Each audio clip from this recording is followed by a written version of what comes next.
Welcome to A Step Forward. It is amazing to be with the one and only Ashton Michael today. Ashton, how are you doing? I'm doing great, thank you. Thank you so much for having me. Very, very grateful. It's amazing to have you because, it's been kind of like watching a young person and a young artist develop over time. It's actually a really precious thing. Oh, And you're from UK, it's a really big deal. A lot of the time, A Step Forward, we love our influences from everywhere else in the world. And I think it's encouraging to hear and see exactly what is coming from the soil here in the UK. And you, my friend, are no exception. So it'll be great just to hear like a little bit about you, your story, and then we can kick off from there. yeah, of course. So I'm Ashton. I grew up in London in the terrible streets of East London. I love East London, but it was a rough upbringing. Very grateful for my family. I didn't grow up in a Christian household, but I had the big desire of getting out of East London and providing for my family. So my original goal and dream in life was to be a professional footballer. So Wow. I played professional football till I was about 17, 18. And then I found Jesus. I found Jesus in a crazy way. My nan she lived her life in a way where I'm trying to live my life now. She was very generous. She was kind. She loves God. She loved Jesus. And she was one of the only people in our family that kind of pushed the name of God high, and she actually lived it out. And so just before she passed away, had a supernatural encounter where God told me when she would pass and gave me a new level of peace. And it was a crazy experience. I didn't believe in God, but I think God was setting me up to kind of take the baton on for our family. And yeah, that was my first walk. And then my experience, I got invited to church many a times, but with my nan passing, it made me say yes a little bit more easy. And then one of my closest friends passed away, and God gave us a prophecy whilst he was in the room. We used to do these prayer nights, and a prophecy that this room would be filled. And the day after he passed away, the room was filled. So the prophecy didn't come in a way that we thought, but it came in a way that God could use it. And then myself and my best friend Naji, we led worship, and we saw loads of people give their life to Jesus. And that was my first ever time leading worship, and that's brought me to here. That is an incredible story. Like, I don't know if many people know that, which is why I absolutely love these opportunities. I feel super kind of privileged that I get to get a front row seat to hearing people's journey and story. And I think that's wild. And I love, like you said, and there may be so many that relate to that. Sometimes you're the only one. Not everybody gets, I think, sometimes the privilege always of growing up in a Christian household. And yet that doesn't stop God. It doesn't stop him from finding you Yeah. and listening to how orchestrating like your steps through your grandmother. What an incredible story. What a woman to have Yeah, had she's. as a reference in your life. That's just Mhm. incredible, which I think leads me really good into my next thing. So what I like to do with all of my guests is kind of have like a bit of a fun icebreaker so people get to know you a little bit more. And this might actually go quite well in terms of the story that you've just shared. If you were hosting a dinner party, Oh man. which five people, dead or alive, you wish were there and why? And I want to hear that. I do cannot. they do they have to be like celebrities or? Could be anybody, could be dead or like, could be celebrities, could be super iconic, could be like from another century where um celebrities wasn't really a thing. So man, I mean, like, I don't want to interrupt. I mean, my nan and my one of my best friends, they're having a great time in heaven. I But love. if I could have a moment, I'd bring my nan. My nan had so much wisdom. One of my close friends, Narada, who passed away a few years ago. Who else? I have a list of names in my head, but I don't know. Kevin Hart would be a great one. Uh, Interesting. There'll be loads of jokes at that table for loads sure. of. I think Kevin Hart is the epitome of the banter I enjoy. He's very kind, but he's very savage. I think I have to agree with that. Like there's zero, I think, filters sometimes when it Yeah, comes to those jokes for sure. yeah, and I don't know. I mean, I wouldn't say a celebrity, but Brandon Lake. I love the way Brandon Lake lives his life, and he's a great Christian inspiration of mine. He lives his life. He does the balance of touring and family really well. Mm, Yeah, and I mean, as I'm stepping into this life of marriage and hopefully kids, someone who like him, who's on the road so much and with his family so much, I would love some inspiration on how he does that balance well. because I'm always getting told off by my fiance about how much on the road. I have laid down being on the road as much as I can for November, so we've got a lot of time together. I love that. Um, who else? You My got one mum. person and your My mum. mum. Yeah, Oh, my mum. My oh, mum. She is great. She's an inspiration of mine. She's balanced her household. Um, she works many jobs to keep us. She's got us out of. I mean, we never knew how poor we were growing up because my mum shielded us from it, wow. and we always had everything we needed.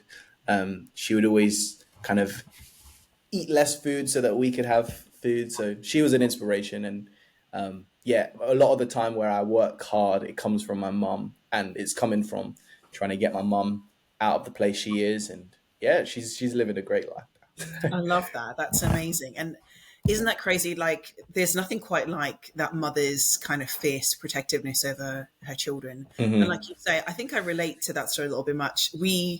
We arrived in the UK. We weren't from here, and I Hmm. didn't realize how poor we were, but our parents did exactly as you described. There's something about what they do to shield their kids, just to make sure that their Yeah, environment was safe.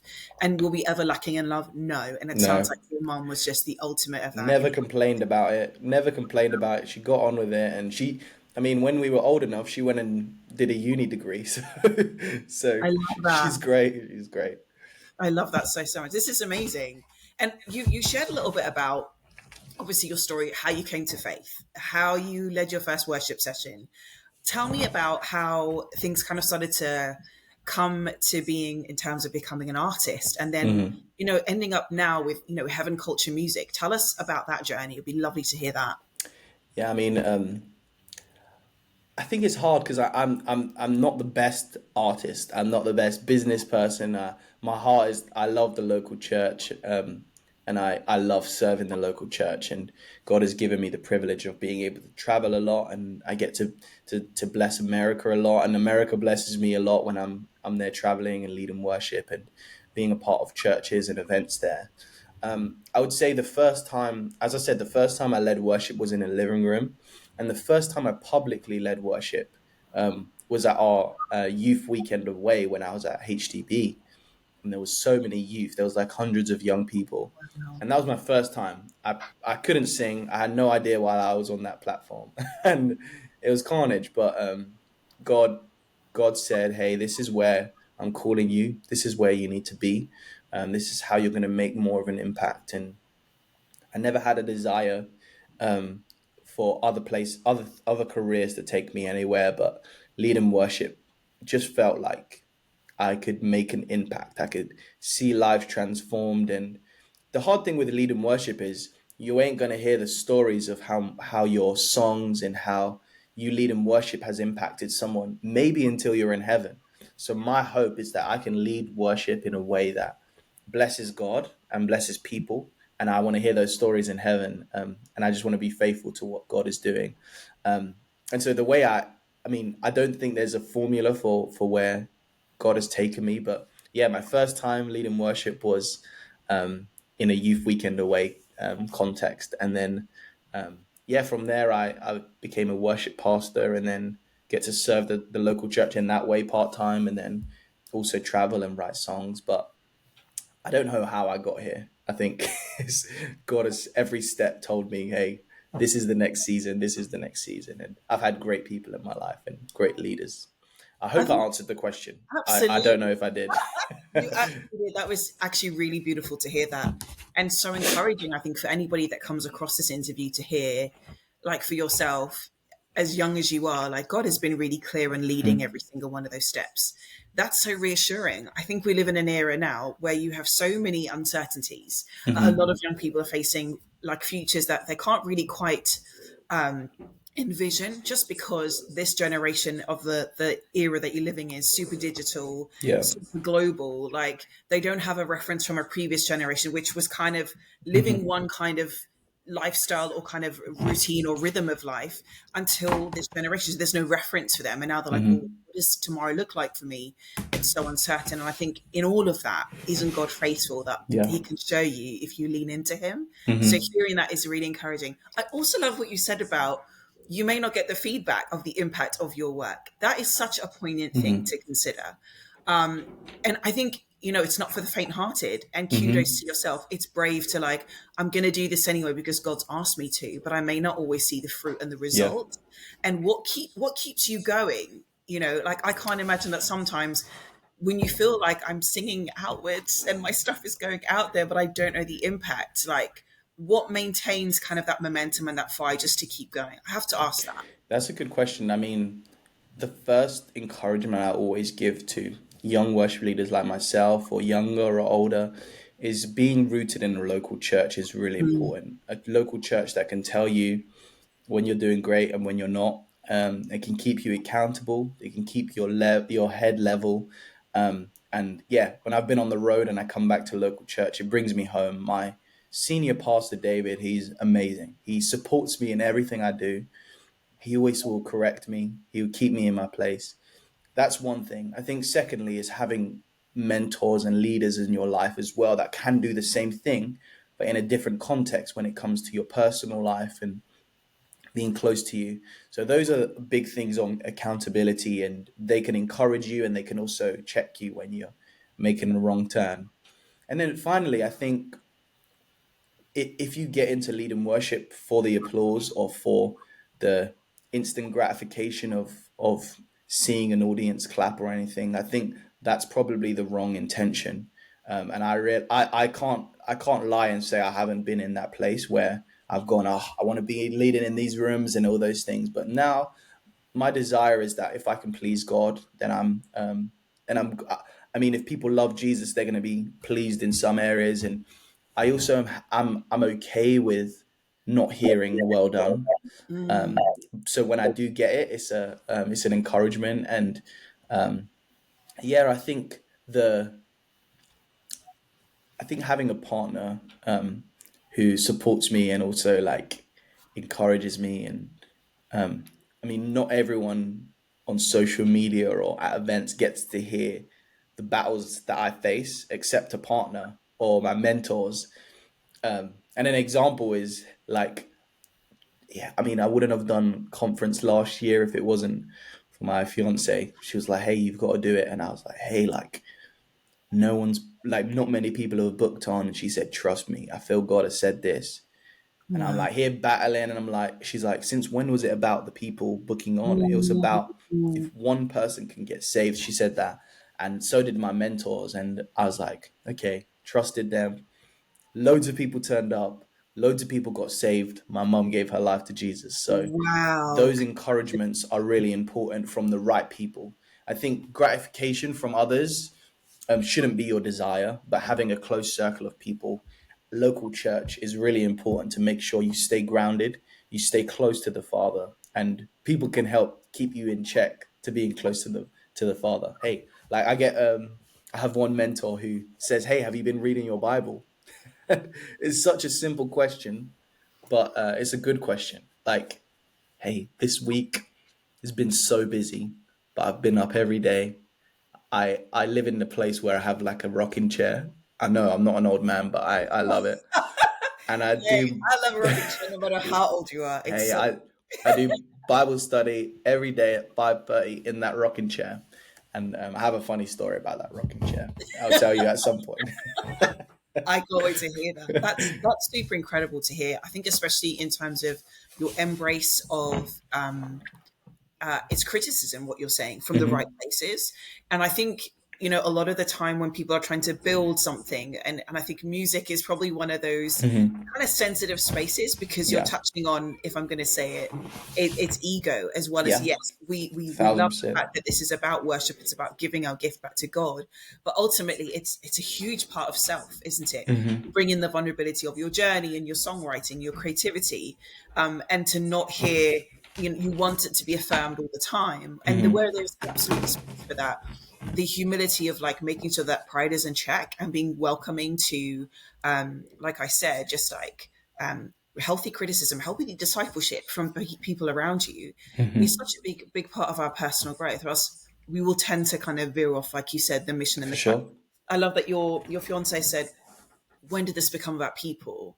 And Hmm. for yourself, watching the gradual growth of your following, the gradual growth of, I'm going to say it, the popularity of people's embrace of your worship, like it's really important for others to hear, like, that process doesn't come without some form of Yeah. change, doesn't come without some form of growth, or, reflection and evaluation of, like, where am I at, actually, Hmm. about fine-tuning my connection with the source of where this comes from. It's not really about me. So that's huge, and I really appreciate you sharing that so candidly.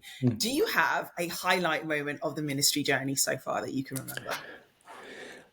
I mean, I have many moments, but I yeah, thought so. It sounds good. yeah. I mean, yeah, we did an event last year, conference, and yeah, my mom attended with my aunt, and yeah, I mean, I did an altar call. Um, I was a leading worship that session, and I was like leading ministry time, and yeah, I did an altar call, and loads of people had given their life in other sessions, and yeah, I just said, hey, I believe this is for one person, and I didn't know that one person would be my mom and my aunt, Wow. and when they both started walking forward, I just burst into tears, and yeah, I mean, what's crazy about that moment?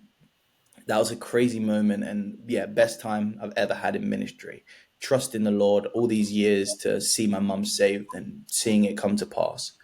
But my stepbrother, probably about 10 years ago, he gave me a prophetic word before I was really like loving Jesus and loving church. I was going to church, but I wasn't fully invested. And he said to me, you, like, God has told me you are the only person in our family that's going to save your mom. Like, bring your mom to Jesus and see your mom saved. And I was like, bro, what are you talking about? And I mean, he got slated sometimes by us because he used to wear these Jesus t-shirts, and now I'm wearing wearing I them. But love that. I used to mock him for those. And then he said that, and then 10 years later, I mean, I've seen my mom give her life to Jesus. So yeah, it's like a full circle moment. But that's Yeah. my favorite moment. I think that's just so wonderful. I love that. And kudos to your brother. He was the real deal before all of y'all. And Hmm. now he's still like, I've become him. This is awesome. Yeah, yeah. And without denying it, I think you've alluded to this in some of what you've shared already. Like, what would you say have been some of, like, the biggest challenges? Because this is not an easy road to walk. As great as it is when you see the Hmm. crowds and you see people being impacted, and what an honor to see your mum, come to faith. Hmm. This has got to have come, I imagine, with challenges along the way. Could you share some of that with us? Yeah, of course. I mean, when you're following an artist or worship leader or someone on social media, it's hard to see because I'm probably never going to post all of my this happened today, this happened No, today. no true gram, Um, only Instagram. exactly. And I'll try to be as real as I can, but I also think that people don't need to hear down, down, down of my life. And yeah, I mean, being I think a lot of people see the glamour of being a worship leader and getting to travel in the way I do. And don't get me wrong, it's a privilege. And I'm so, so grateful that God has given me these doors opening, and I'm getting to write songs and travel and be signed to a label. All of these things are amazing. They were never my goal in life. Mm, My goal in life was to serve the Lord and make him happy, have an amazing family. But yeah, there's been challenges over these last few years. I mean, I, as I said, I grew up in East London. East London isn't a great place for people that want to get somewhere. And mm, sadly, a lot of my friends that I grew up with, and I have a small group of friends who are all doing amazing. But there's the wider friends that I've lost loads of friends through knife and gang crime over the last couple of years, and through suicide, and those things, they're never planned, they don't come out. So I've had 9 friends die in the last 5 years. wow. And so I'm on a journey with grief, and I think God's quite clear. There's a time for grieving, and then there's a time to see what God can do out of your heart cry, and you getting closer to the Lord, spending time closer with him in those seasons to know that your foundation is good. Like, I don't believe God is good just because he's making my life easy. I believe God is good because of what he's done before and what he's yet to do. And then yeah, I think I had some seriously bad news last year with some family and assault, etc. But um, yeah, I'm on a journey, and I think like it's okay to not be okay. I think often as worship leaders we have this mandate on our life to always look amazing and look great and look like we've got it all together. But the truth is we are all going to go through challenges and journeys, and Mm, being close to God and having people that you're around and accountable to is important. Also, in my role as a worship pastor, pastor is in the name. So hearing of people passing away, one of our senior pastors, who led this church and was an elder, and she passed away the other day. And one of my close friends committed suicide a couple of weeks ago. So I'm on a big journey, and grief is one thing that you can't just pass by. When Jesus raised Lazarus from the dead, Lazarus was one of his close buddies, and he wept just before he raised him to dead. So there's a time for grieving, and there's a time to see what God can do as a miracle. And sometimes the miracle might not be raising someone from the dead, and the miracle can be a healing process in your life. mm, mm, But I think counseling has been good for me. Having a close relationship where we're both open with each other is good for me. And having leaders that are okay with me telling them, hey, this week's tough. I'm mm. struggling this week. And they're okay with me not being the best version of myself and being a person that can just sit with my pastor and chat about life. And Yeah. yeah, those are important and big and down parts. And yeah, I mean, when you are a worship leader that travels, often people think, oh, you're making a lot of money. I mean, my heart, my fiance is keeping me in check a little bit more, but my heart has always been to be generous. My dream when I was younger, when I was 17, was that I had enough money to buy someone a house. Um, I think in the Old Testament it's quite clear the generosity was very different to how the generosity is now. And I want to start living. I want to live that life. And so, over the years, I've given away. I had a deposit for a house, and I gave that to someone. And it's not to celebrate myself, and not many people know that. But my heart has always been. I don't want to store up earthly treasures, although earthly treasures do give you an element of freedom and Yep. choices. Sure. If God tells me to do something, who am I to say no when He's the one who gave it to me? So Mm. I've had a crazy financial challenges in the last couple of years, but people have been generous and kind and patient, and um, yeah, I'm very grateful for that. But yeah, I mean, being doing the job I do with worship pastoring and traveling um, have its challenges because life don't stop just because you're having a good time on the road. Um, but yeah, I'm very grateful. I'm always thanking the Lord even in the times where I get bad news. So yeah, I'm on a great journey, and I'm always making sure I stay close to people and God most importantly. It's so great to hear just how these really, really sad moments, these really dark Hmm. moments, low moments have been so defining for you becoming, I Hmm. think, even more open to what God is able to do. Hmm. You know, I think sometimes there's this kind of polarizing idea or these kind of mixed views about Christianity that it is all good news only. And it is the good news. The gospel Hmm. is the good news, but it's not in the way that everything is always gravy and everything Yeah. is always just like one high to another. There is some real hardship there. Hmm. It's and hearing your again embrace of like how that's defining more of how you're seeing God and more of even your engagement with that is defining who you are as a person, Yeah. and this is coming to like your music, this is coming to your ministry, and I'm so thankful for you for being so like Oh, thank you. willing to submit to that because that's not an easy thing to do. Let's talk a little bit about your music if that's Hmm. right. We've Of heard course. some great stuff about your story and you, and I'm so blown away, but is there kind of like a sense of like things that inspire your songs or Yeah. people that kind of like really inspire you to write what you write? Yeah, I mean, I'm very grateful for. I was signed to Integrity Music before, and they were a real blessing in my life. And they took me from one place to another. They inspired me. They put me in rooms with people that stretched me, made me a better writer, made me a better worship leader. Let me express where my journey of life and worship leading has come to, and I've had some real key rights in my last 2 years, and I'm so grateful for.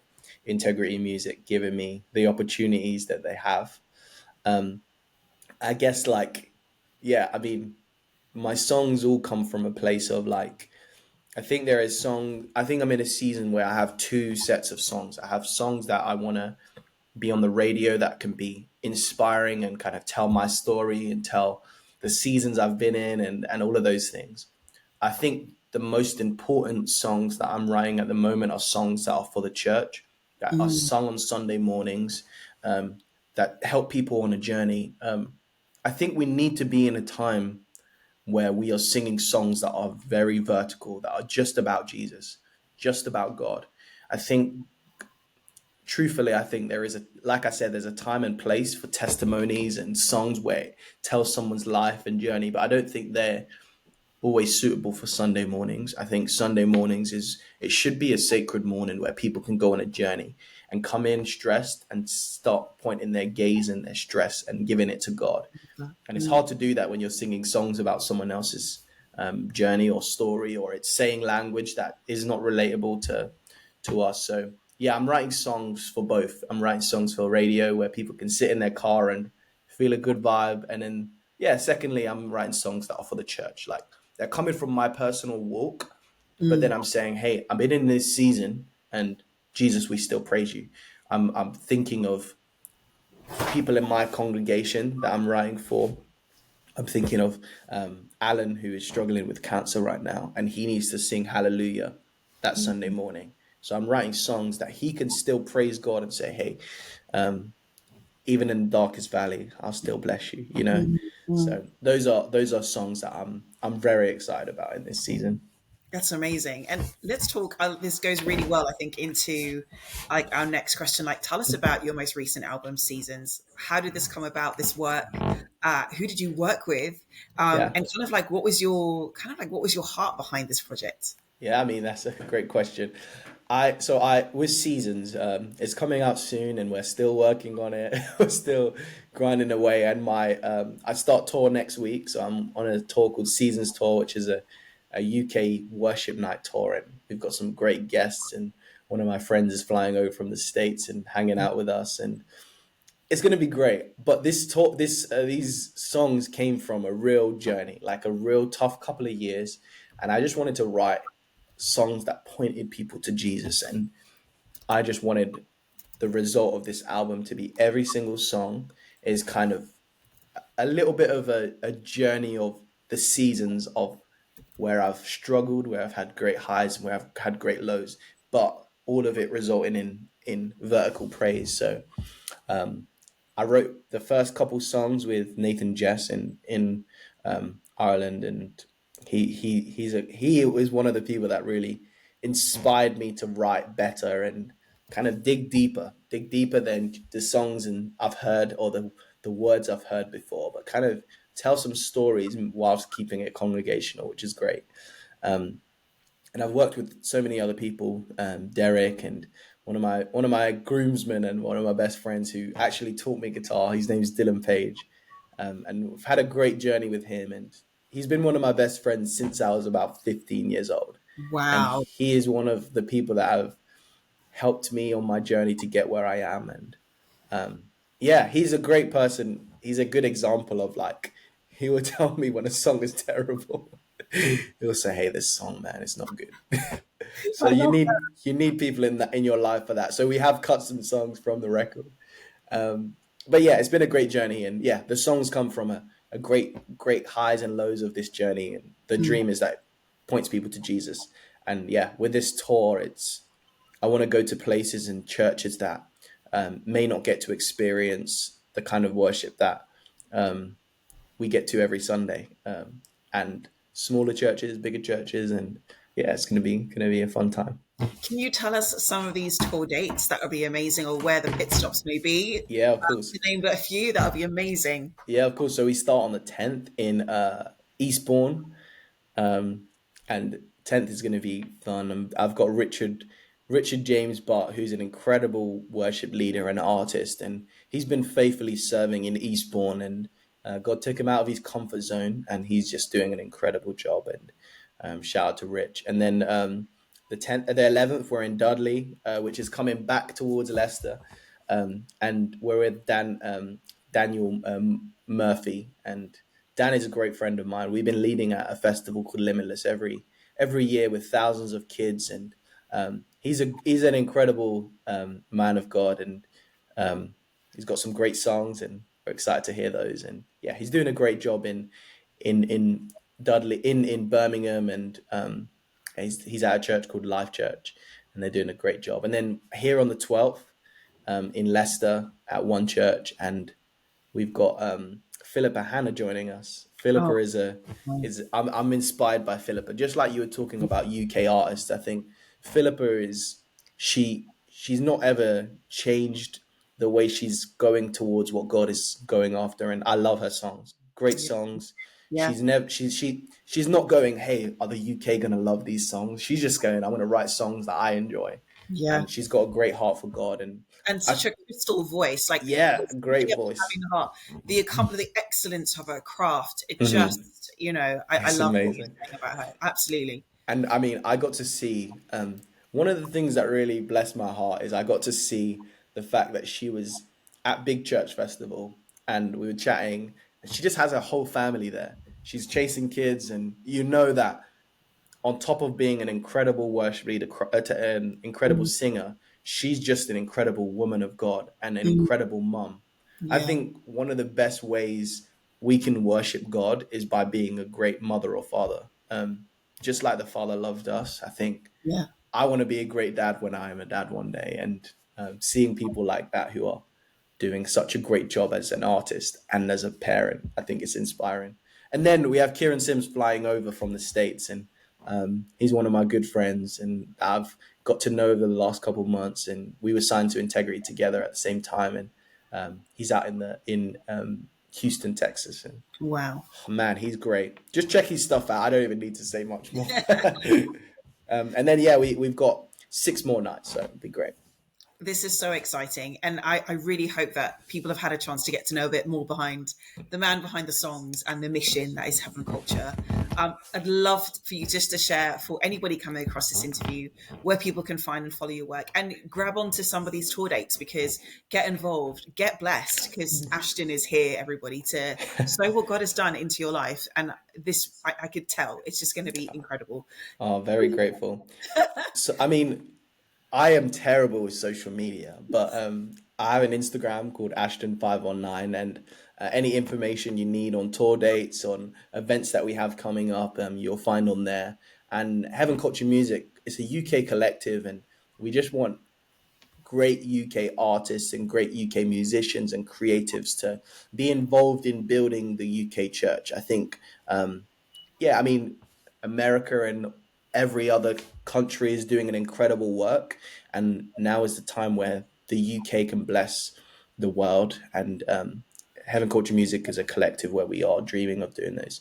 So it's at Heaven Culture Music on Instagram, and we have a website, heavenculturemusic.com or ashtonmichael.co.uk, and you can find anything you need on those platforms. Amazing. Ashton, this has been an incredible, incredible moment. Thank you for sharing your Hey, thank you for heart, your having me. story, and we cannot wait to see the success of Seasons and this upcoming tour. Thank you so much for being with us today. Thank you so much.